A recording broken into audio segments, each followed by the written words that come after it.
Sebelum kita mendengarkan firman Tuhan, sekali lagi kita membawa hati di hadapan Tuhan. Mari kita bersatu dalam doa. Tuhan Allah Bapa kami yang di surga, pada pagi hari ini kami membuka telinga kami, hati kami untuk kebenaran firman-Mu. Sucikan, kuduskan kami, pimpin kami semua Tuhan pada pagi hari ini. Biarlah kebenaran firman-Mu itu yang memberikan kekuatan kepada kami. Terima kasih Tuhan, terima kasih. Biarlah kami akan tunduk kepada kuasa-Mu Tuhan. Firman-Mu yang kami dengar pada pagi hari ini, Engkau urapi dengan urapan yang daripada-Mu. Baik kami yang akan menyampaikan, juga seluruh jemaat-Mu, baik yang mengikuti secara online maupun onsite Tuhan.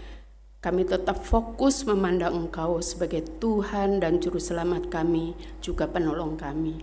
Terpujilah nama-Mu dalam nama Yesus. Haleluya. Amin. Shalom, selamat pagi Bapak Ibu Saudara yang dikasihi Tuhan. Selamat beribadah. Kembali kita akan berkesempatan mendengarkan kebenaran firman Tuhan pada pagi hari ini. Adalah kesempatan yang baik. Kita bisa duduk diam di hadirat Tuhan dan menikmati berkat-berkat Tuhan, menikmati puji-pujian yang kita sampaikan kepada Tuhan, dan terutama juga kita akan menikmati firman Tuhan pada pagi hari ini. Pada pagi hari ini saya akan berkhotbah dengan judul Serahkan Kuatirmu. Serahkan kuatirmu. Sekali lagi, serahkan kuatirmu. Kita akan baca di dalam Matius pasal yang ke-6. Ayat 25 sampai 34, beginilah firman Tuhan. Karena itu aku berkata kepadamu, janganlah khawatir akan hidupmu, akan apa yang hendak kamu makan atau minum. Dan janganlah khawatir pula akan tubuhmu, akan apa yang hendak kamu pakai. Bukankah hidup itu lebih penting daripada makanan, dan tubuh itu lebih penting daripada pakaian? Pandanglah burung-burung di langit yang tidak menabur dan tidak menuai, dan tidak mengumpulkan bekal dalam lumbung, namun diberi makan oleh Bapamu yang di surga.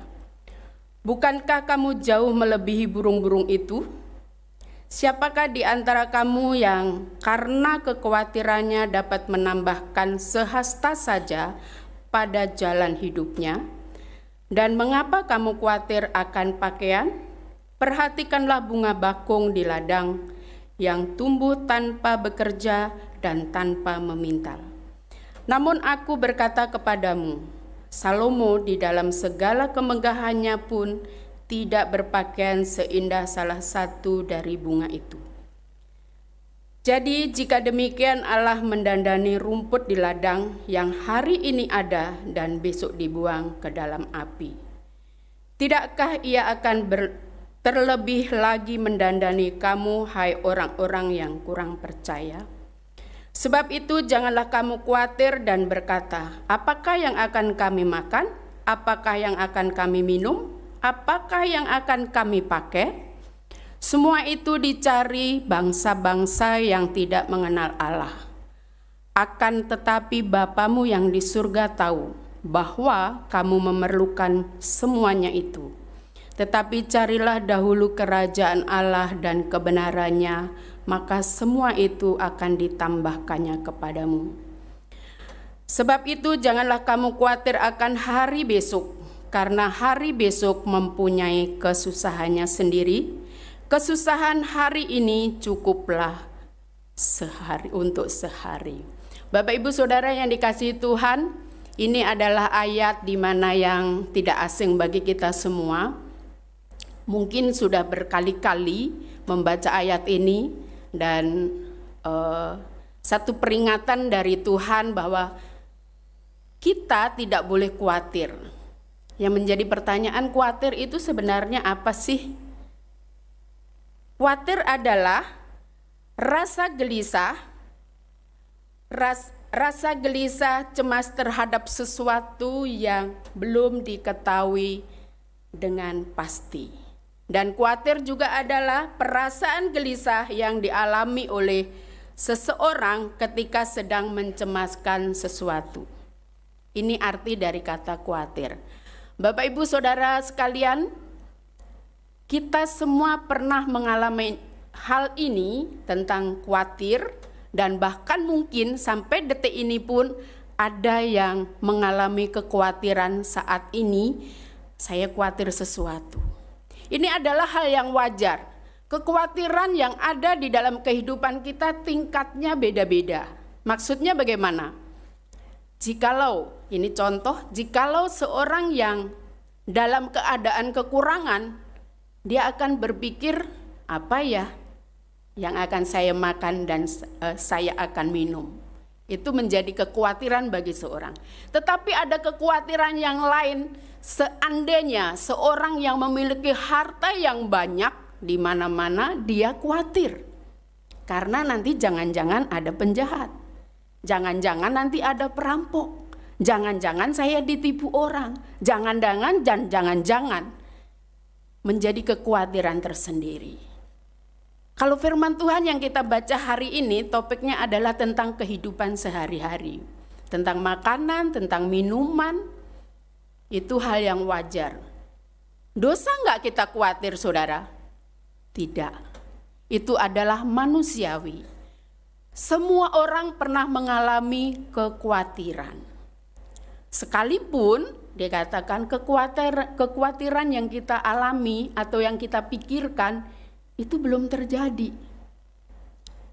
Jadi memikirkan sesuatu yang belum terjadi, kira-kira berguna nggak sih, gitu ya? Kira-kira bermanfaat nggak sih? Menambah nggak sih dalam kehidupan kita? Rasa khawatir, rasa cemas, gelisah ini akan sangat mempengaruhi di dalam kesehatan. Bapak Ibu Saudara, kalau memikirkan sesuatu pasti nggak bisa tidur. Kalau stres ada, pelampiasan stres itu ada yang nggak bisa tidur, ada juga yang stres itu makan terus gitu ya, membuat gemuk.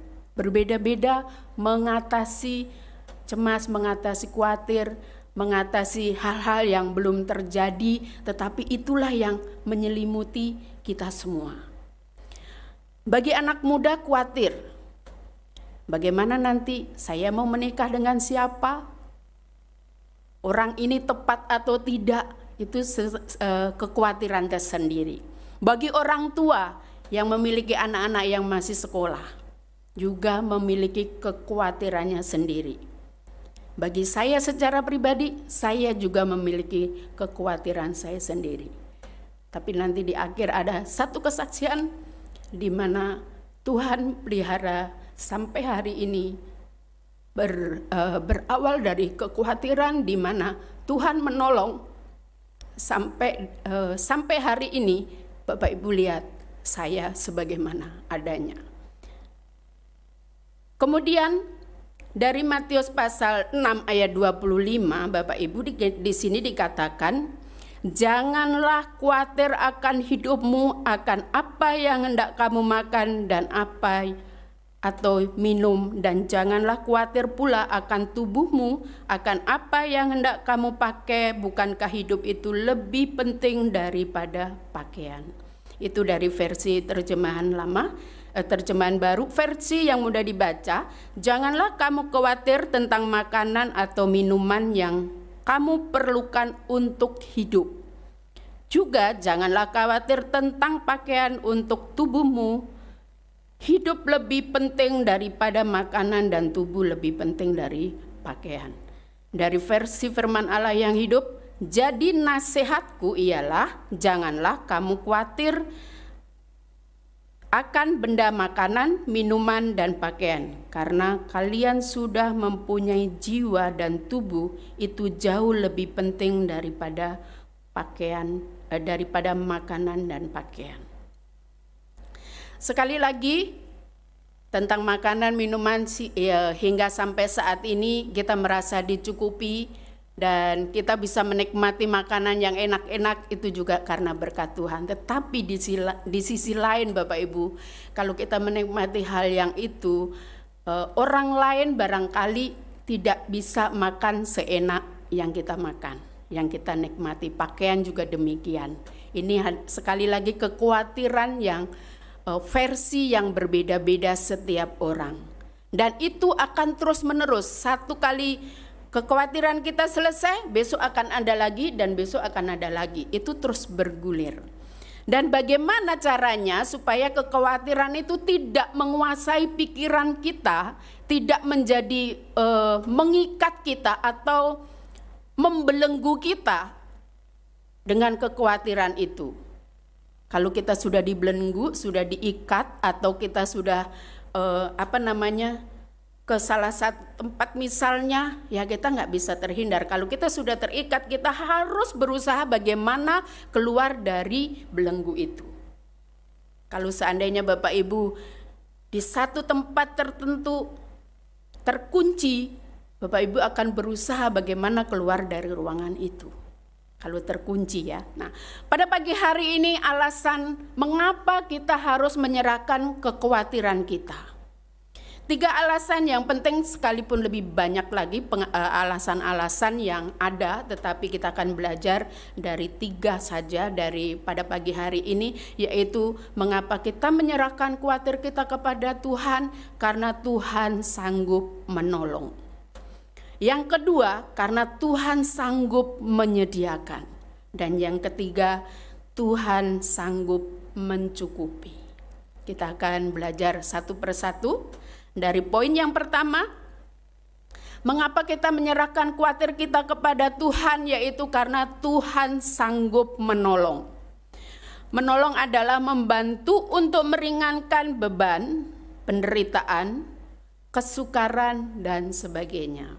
Bapak Ibu Saudara, kalau Bapak Ibu Saudara dalam hari ini keadaan kuat, ada orang yang lemah, berarti kita sebagai penolong bagi orang yang lemah itu. Yang lemah itu akan merasa, tolonglah aku ini tidak tahan, tidak kuat nih, misalnya begitu ya. Kalau membawa beban berat, tolong ya bagi. Bebanku bawalah. Setiap orang mengalami kelemahan, tidak selalu merasa kuat. Sekalipun dikatakan badannya yang besar.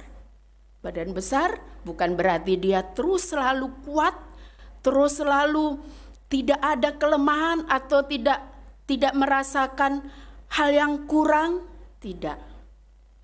Kita perlu penolong, siapapun juga, sekalipun hidup seorang diri, perlu penolong orang lain. Karena kita satu keluarga di dalam Tuhan.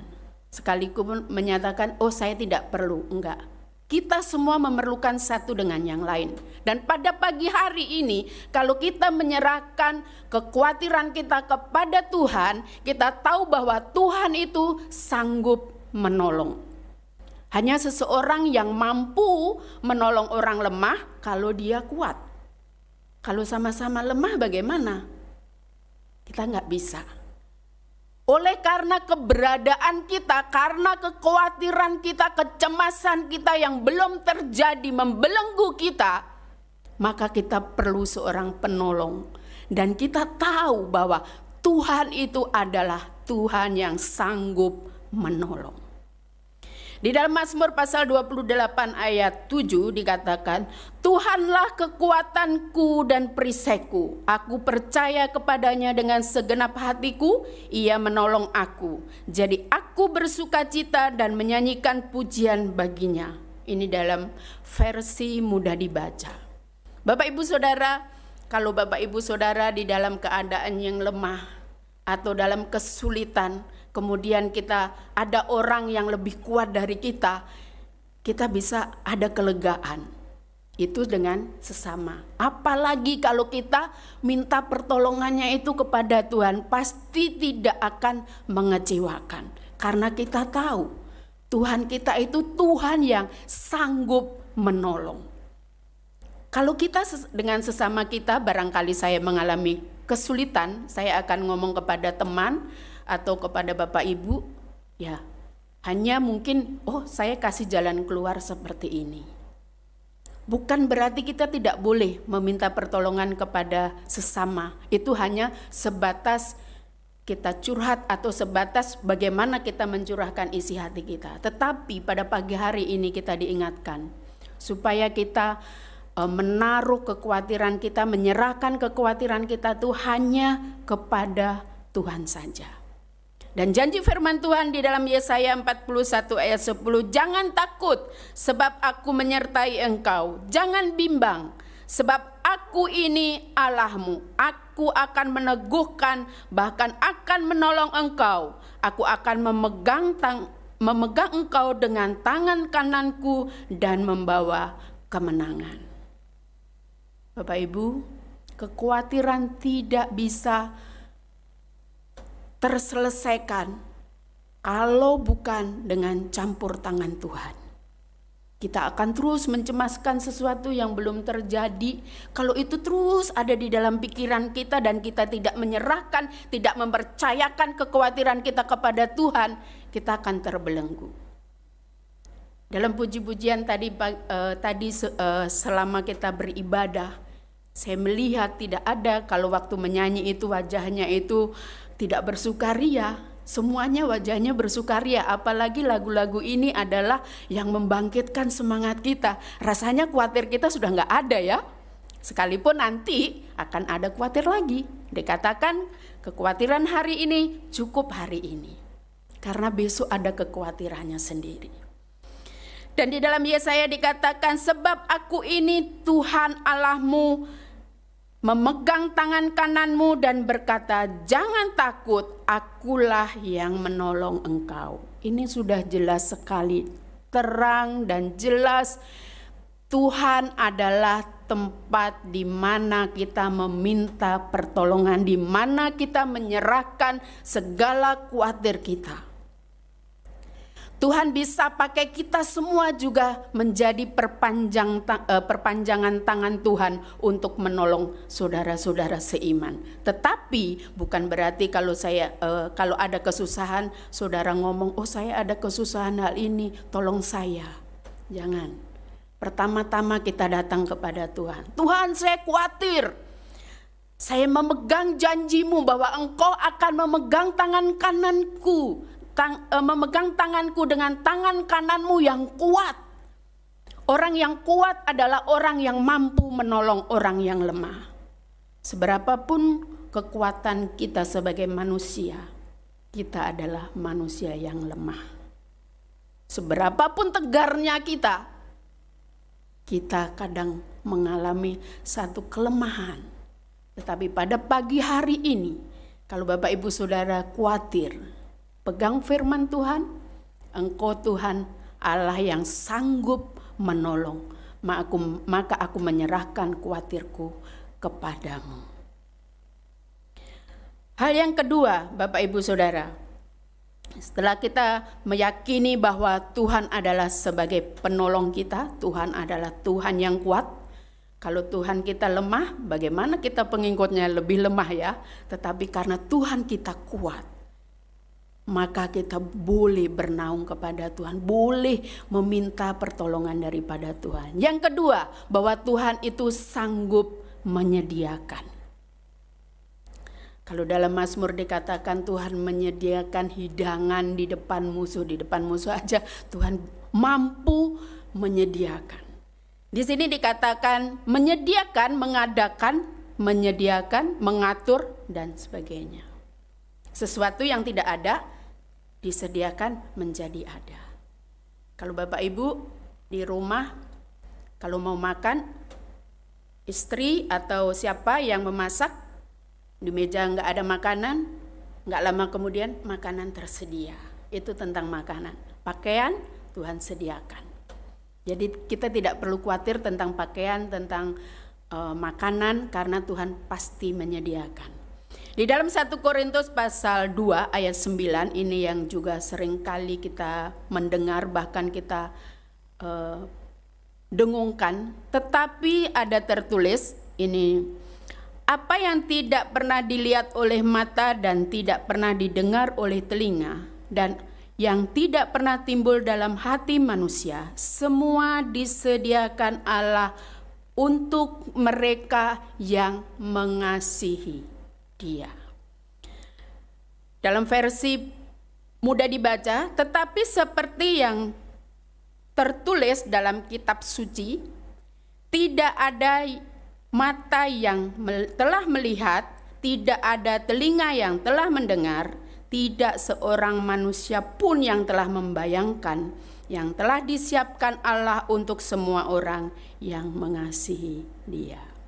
Bapak Ibu Saudara, waktu saudara mengalami kekhawatiran, mencurahkan isi hati kepada Tuhan, tiba-tiba, ya kalau orang bilang tiba-tiba pertolongan itu ada. Kapan sih pertolongan itu ada? Kalau udah last minute, itu seringkali membuat jantung kita itu berdetak dengan cepat. Udah last minute nih Tuhan. Kalau orang bilang seperti telur di ujung tanduk, itu dalam keadaan yang sangat kritis, yang sangat bahaya. Dan saat itulah Tuhan bekerja. Pernah kan Bapak Ibu yang mengalami kebenaran firman Tuhan ini? Kita nggak pernah pikirkan, kita nggak pernah dengar, ada waktu yang kita tidak dengar, kita tidak lihat, Tuhan sediakan, baru mata kita, oh seperti ini. Jadi Tuhan itu selalu memperhatikan kehidupan kita tahap demi tahap, sedemikian detail. Apa yang kita perlukan, bukan apa yang kita ragukan. Kalau semakin kita ragu, iman kita semakin ciut. Kalau iman kita besar, kekhawatiran itu akan semakin kecil. Bapak Ibu tentunya mau iman kita besar supaya khawatir kita lebih kecil. Tetapi semakin khawatir kita lebih besar, iman kita lebih kecil.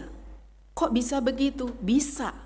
Kalau kehidupan kita tidak membaca kebenaran firman Tuhan, bersekutu dengan Tuhan melalui firman-Nya, maka iman kita itu tiba-tiba juga, bukan tiba-tiba ya, berangsur-angsur bisa menjadi lebih kecil. Kalau kekhawatiran kita yang kita terus pikirkan, padahal tidak terjadi, baru kita, tidak terjadi ya. Saya memiliki kakak ipar, dia masuk rumah sakit dan kemudian dokter deteksi, ini sakit apa katanya, nggak ketemu. Jadi nginep di rumah sakit itu seminggu, nggak ada penyakitnya, asam lambung katanya. Saya bilang asam lambung itu karena apa? Bukan karena makan telat. Ternyata selidik demi selidik gitu ya, saya tanya kenapa kok bisa, dokter aja nggak tahu loh, ini jadi sakitnya apa? Mungkin dia bilang mungkin diganggu-ganggu orang. Bukan diganggu orang pintar, orang yang jahat mengganggu dia, bukan. Karena dia mengkhawatirkan sesuatu dan itu tidak terjadi, benar-benar tidak terjadi. Dia khawatir dengan anaknya, karena udah dewasa ya. Karena saya dalam keadaan sakit, dia sakit gula, nanti bagaimana ya? Dia nanti bagaimana? Saya bilang nggak perlu. Memang kita perlu memikirkan anak-anak kita, tetapi tidak harus sampai mendalam seperti itu, sampai pikiran kita terikat, akhirnya tubuh kita, kesehatan kita menjadi menurun. Kalau Bapak Ibu khawatir, terus dipikirin, percayalah, pasti Bapak Ibu, kondisi kesehatan Bapak Ibu itu akan drop. Kita maunya sehat terus kan ya? Sehat, semangat begitu. Boleh nggak khawatir sekali lagi? Boleh, nggak apa-apa, manusiawi. Nggak ada yang nanti kalau kita nggak pernah khawatir, kita nggak tahu Tuhan itu menolong apa tidak gitu. Tapi karena kita mau mengalami kekhawatiran dan kita menyerahkan kepada Tuhan dan Tuhan menolong, oh benar bahwa Tuhan yang saya sembah adalah Tuhan yang hidup, Tuhan yang menyediakan. Banyak kali ada kesaksian-kesaksian bagaimana pertolongan Tuhan sudah last minute, baru misalnya mau membayar sesuatu last minute, udah di ujung tanduk, Tuhan bisa pakai orang lain menjadi perpanjangan tangan Tuhan sehingga kita terselamatkan.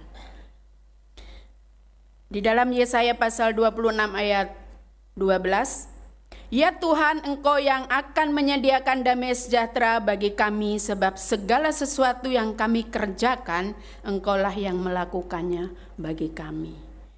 Damai sejahtera kalau menguasai hidup kita, kekhawatiran itu tetap ada, tetapi meresponnya kita itu akan berbeda. Berbedanya bagaimana? Khawatir hilang enggak? Satu persatu dia akan terus kita alami, tetapi kekhawatiran itu hanya istilahnya lewat saja. Karena kita sudah tahu bagaimana cara mengatasinya. Saya mengatasinya yaitu dengan menyerahkannya kepada Tuhan, karena Allah sanggup menyediakan. Hari ini khawatir, selesai, akan timbul lagi kekhawatiran yang lain. Enggak apa-apa Tuhan, karena memang itu akan mendewasakan kita semua.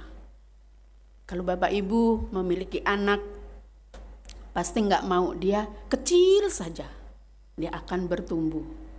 Melalui apa? Ya, dikasih makanan, minuman dan lain sebagainya, sehingga dia bertumbuh.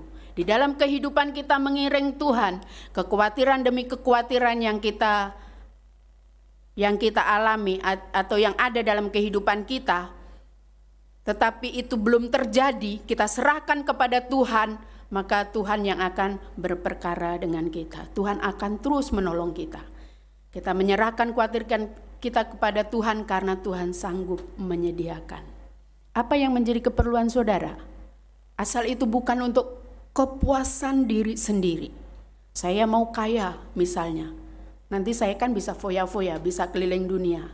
Pasti Tuhan nggak akan memberikan hal itu, karena itu akan menjerumuskan kita ke satu tempat yang tidak baik. Tetapi kalau kita berdoa kepada Tuhan supaya Tuhan memberkati kita, Tuhan sediakan. Kenapa? Diberkati untuk apa? Diberkati untuk menjadi berkat bagi orang lain. Kadang-kadang kalau kita diberkati, kita pikir, wah terima kasih Tuhan. Tuhan gerakkan. Ada orang lain yang lebih susah dari kita harus salurkan.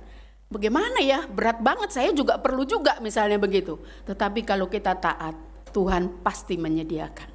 Kadang-kadang istilahnya numpang lewat. Enggak apa-apa saudara, numpang lewat saja. Ada umur kalau di kantor ya, sudah gajian belum? Sudah, numpang lewat saja. Enggak apa-apa numpang lewat. Tuhan pasti akan menyediakan, jangan takut. Kita seringkali karena ketakutan yang selalu menyelimuti pikiran kita dan hati kita kurang membaca firman Tuhan, maka itu dia akan menggerogoti kesehatan kita. Tapi kalau kita tahu Tuhan yang menyediakan dalam keadaan apapun, sekali lagi, tidak pernah kita lihat, tidak pernah kita dengar, itu yang Tuhan sediakan. Tidak ada yang ada di pikiran kita, tiba-tiba ada. Tuhan sanggup menyediakan. Kalau kita memiliki Allah yang lemah, Allah yang tidak sanggup menolong, kita mau minta pertolongan dengan Allah yang bagaimana? Kita puji Tuhan, sekalipun banyak kekhawatiran, banyak masalah yang kita alami dari hari ke hari, bulan demi bulan, tahun demi tahun, hingga sampai saat ini saudara ada, itu karena saudara diberikan kemampuan oleh Tuhan untuk dapat melewatinya. Mungkin kalau kita minta sesuatu Tuhan tidak langsung kasih atau tidak dikasih sama sekali. Selain kita mau tetap bersandar sama Tuhan, barangkali hal itu yang kita khawatirkan atau yang kita doakan itu memang tidak bagus untuk kita. Nggak usah ngotot. Tuhan akan menyediakan. Hal yang ketiga, Tuhan sanggup mencukupi. Mencukupi adalah memenuhi keperluan. Kalau orang mempersiapkan satu dalam keluarga ya, mempersiapkan anaknya mau menikah atau anaknya mau melahirkan dan lain sebagainya, pasti sudah mempersiapkan segala sesuatunya. Ya, secara manusia memang begitu. Jangan bilang udahlah, nggak usah siapin apa-apa. Tidak, kita ada andil juga di situ. Kita siapkan segala sesuatunya. Kalau yang mau menikah ya mesti dipersiapkan sedemikian rupa, ya, mempersiapkan di mana menikahnya, bagaimana acaranya dan lain sebagainya. Wah, nanti kira-kira cukup apa enggak gitu ya. Kita ingat firman Tuhan ini bahwa Tuhan itu sanggup mencukupi. Di dalam 2 Korintus pasal 9 ayat 8, dan Allahku sanggup melimpahkan segala kasih karunia kepada kamu, supaya kamu senantiasa berkecukupan di dalam segala sesuatu, dan malah berkelebihan di dalam berbagai kebajikan. Tuhan menyediakan bukan sedikit-sedikit. Kalau dibilang cukup untuk hari ini.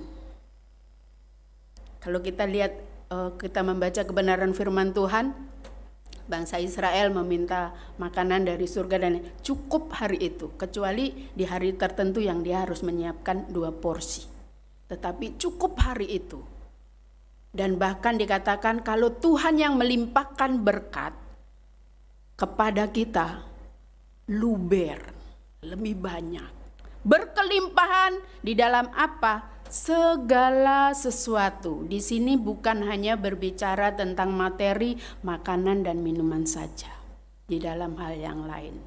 Dalam kebenaran firman Tuhan tadi dikatakan, kalau Bapak Ibu Saudara khawatir sepanjang hari, dikatakan firman Tuhan tadi, apakah dapat menambah sehasta saja dalam hidupmu? Sehasta itu seberapa? Sehasta itu kalau untuk ukuran kurang lebih 45 cm. Jangankan 45 cm, berapa senti pun kita tidak mampu. Kita orang yang lemah, dengan kekhawatiran nggak ada manfaatnya atau menyehatkan kita. Dengan khawatir itu membuat kesehatan kita semakin merosot. Jangan mau dibelenggu oleh kekhawatiran. Serahkan kepada Tuhan.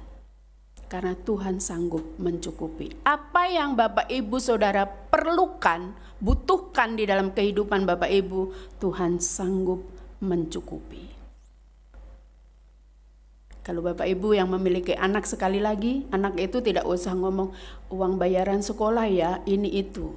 Bapak Ibu sudah melihat dan merancangkannya, oh ini untuk uang sekolah, ini untuk ini untuk ini. Mencukupi.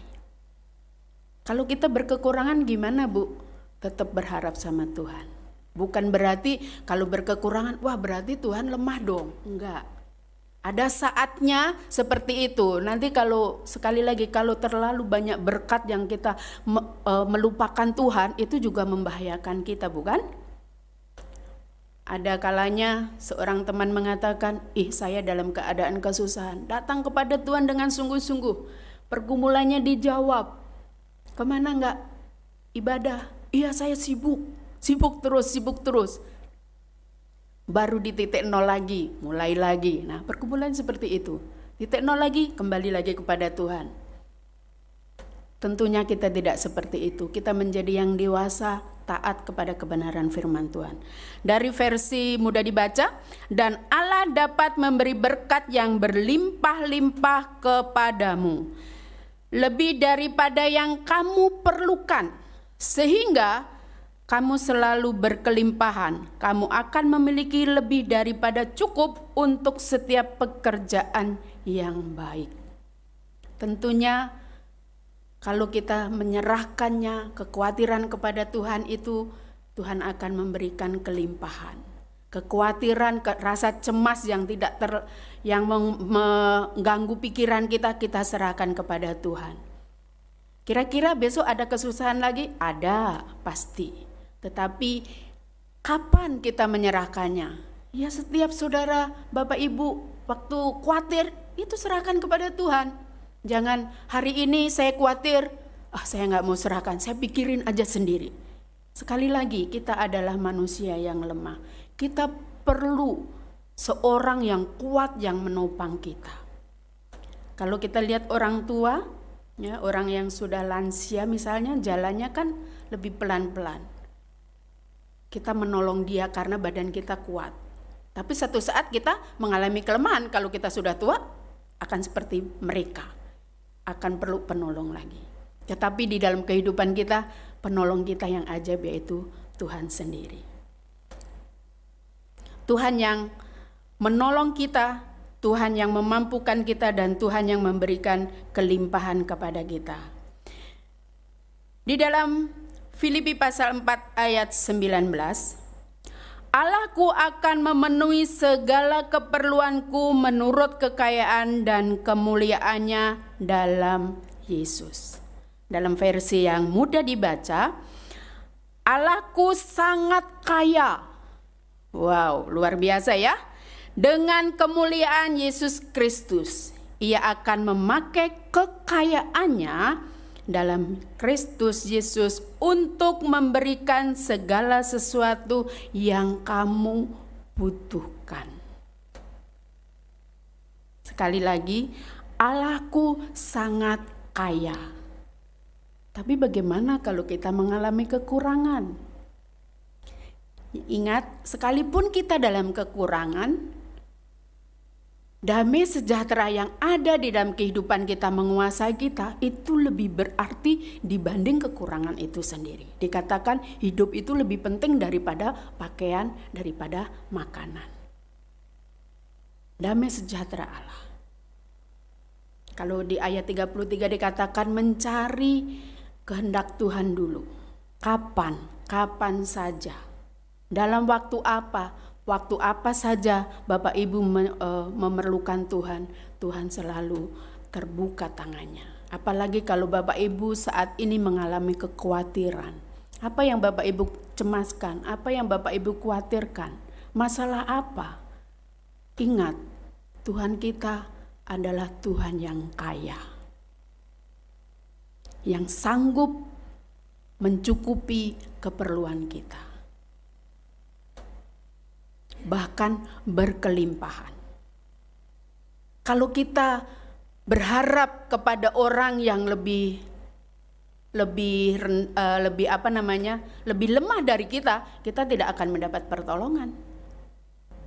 Kalau kita tahu misalnya ya, dia dalam segi rohani mungkin dia masih anak-anak, ya kita tidak bisa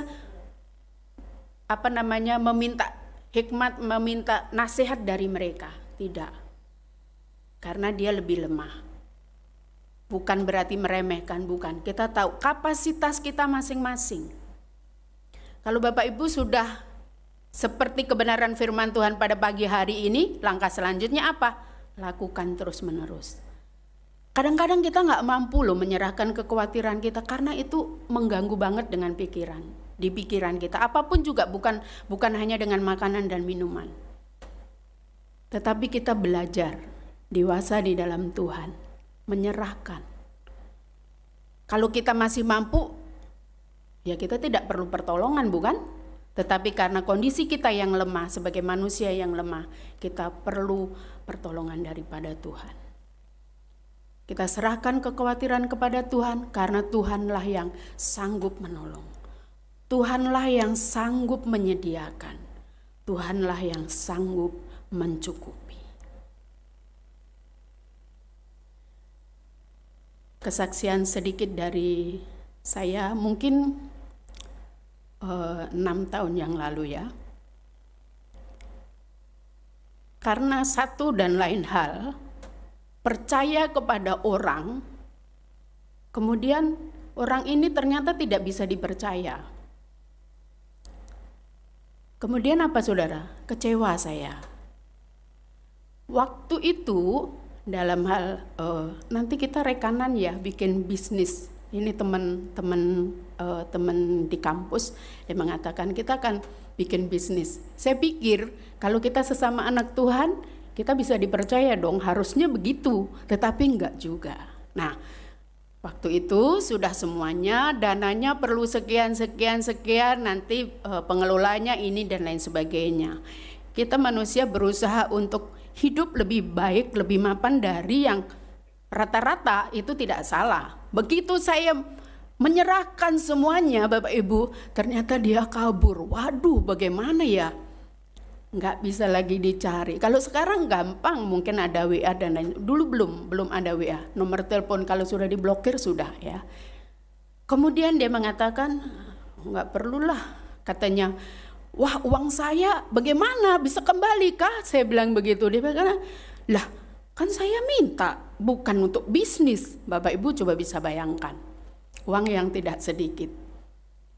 Kemudian saya merenungkan firman Tuhan, saya bilang, aduh Tuhan, ternyata saya salah mempercayakan sesuatu kepada orang ini. Bapak Ibu Saudara, saya takut juga sharing sama teman atau apa, karena saya tahu posisi saya salah. Saya pun sama Tuhan, saya mengakui, aduh Tuhan saya salah, tidak minta hikmat daripada Tuhan. Saya khawatir sedemikian rupa, saya cemas, karena uangnya tinggal 3.000 Bapak Ibu.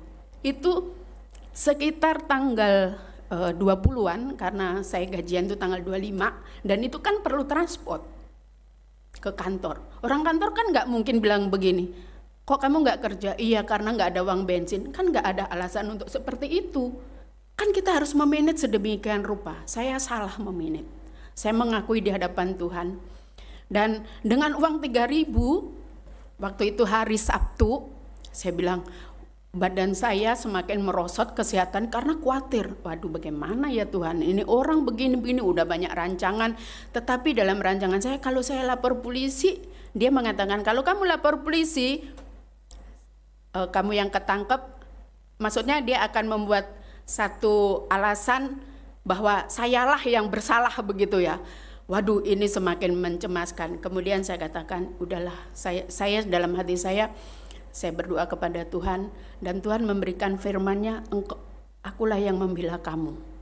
Kemudian Bapak Ibu, uang 3.000 di Jakarta, itu masih tanggal 20-an, masih 5 hari lagi. Mau pinjem kan, malu juga gitu ya. Kasbon begitu ya, malu juga gitu. Bagi saya gengsi gitu ya, tetapi hanya 3.000. Saya mengatakan sama Tuhan, Tuhan, Engkau Allah yang mengingatkan aku bahwa Engkau menolong aku. Aku ini khawatir banget. Aku cemas. Bagaimana besok?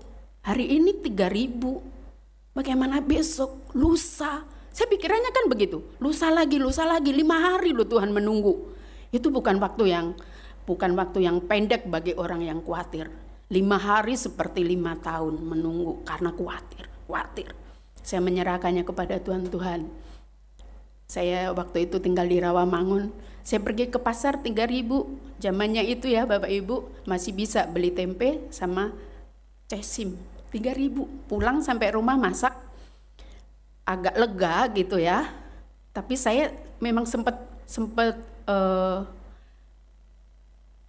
kepikiran begini, kalau udah selesai makan, selesai dong. Besok bagaimana gitu ya kan? Besoknya Minggu itu ya, Minggu seperti begini. Begitu saya berdoa, mengucap syukur dengan makanan yang ada. Biasanya makan enak-enak saya bersyukur, tapi berbeda dengan makan yang ala kadarnya, dan itu last minute, gak ada lagi untuk beli sesuatu. Kalau di dalam kisah janda yang di kitab perjanjian lama, Tuhan ini ya tinggal setepung ini, kemudian sesudah masak aku mati. Ternyata apa yang Tuhan kasih? Menyediakan terus. Kali itu selesai amin, nah itu yang tidak saya pikirkan. Teman saya yang sangat pelit terkenal, itu tiba-tiba bilang gini, anterin aku ya. Ya oke. Dalam hati saya gini, saya khawatir, aduh bensin ini masih cukup nggak untuk 5 hari. Nganterin kan, ya saya nggak ada maksud kamu harus isi bensin gitu ya. Waktu itu bensinnya tinggal sedikit gitu ya. Kalau untuk nganterin dia, kemudian nanti bagaimana? Ternyata saudara, dia katakan gini, kita ke pom bensin dulu ya. Saya nggak bilang loh, kalau bensinnya habis loh ya, tinggal sedikit gitu, saya nggak bilang. Waduh, bagaimana nih? Dalam hati udah cemas, udah deg-degan. Begitu di tempat pom bensin, saya kan harus benar-benar ini. Kemudian nggak usah, aku aja yang bayar. Saya bilang, hah? Yakin? Saya bilang begitu. Karena saya tidak percaya. Dia pelitnya minta ampun. Saya bilang, dia terkenal pelit. Tetapi saat itulah Tuhan mencukupi hingga sampai hari ini. Kejadian dengan 3.000 itu membuat saya tetap bergantung sama Tuhan.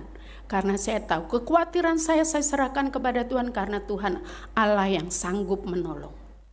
Sanggup menyediakan di last minute. Sanggup mencukupi. Sekalipun mungkin tidak ada apa, tetapi terus mengalir berkat Tuhan melimpah-limpah. Yang orang yang tidak pernah istilahnya bersentuhan dengan saya, Tuhan pakai. Yang tidak pernah kita lihat, kita dengar, itulah yang Tuhan kerjakan dalam kehidupan kita. Di ayat terakhir kita akan baca bersama-sama, slide terakhir. Kita akan baca bersama-sama Mazmur 55 ayat 23, 1, 2, 3. Serahkanlah khawatirmu kepada Tuhan, maka Ia akan memelihara engkau. Tidak untuk selama-lamanya dibiarkannya orang benar itu goyah. Kemudian Filipi pasal 4 ayat 6 bersama-sama. Janganlah hendak kamu khawatir tentang apapun juga, tetapi nyatakanlah segala hal dalam doa dan permohonan dengan ucapan syukur. Yang terakhir 1 Petrus 5 ayat 7. 1, 2, 3. Serahkanlah segala khawatirmu kepadanya, sebab Ia yang memelihara kamu. Bapak Ibu, kiranya firman Tuhan khususnya di 3 ayat ini, kalau Bapak Ibu sedang khawatir, pertajam, perkatakan firman Tuhan. Kalau belum terbukti hari ini, besok pasti terbukti. Lusa pasti akan terbukti. Tuhan akan menyediakan. Kiranya firman Tuhan ini menjadi berkat bagi kita semua. Kita menyerahkan semuanya kepada Tuhan. Mari kami undang tim pemuji pemusik. Kita akan angkat satu pujian yang di dalam ayat tadi sudah disebutkan. Tuhan memegang tanganku sehingga kita beroleh kemenangan di dalam Tuhan. Haleluya. Mari kita pujikan pujian ini dengan penuh iman, supaya kekhawatiran yang ada dalam kehidupan kita itu adalah hal yang kecil. Kita angkat iman kita di hadapan Tuhan. Haleluya Yesus. Kita tundukkan diri di hadapan Tuhan. Kita pujikan dengan iman. Yesus, haleluya. Tuhan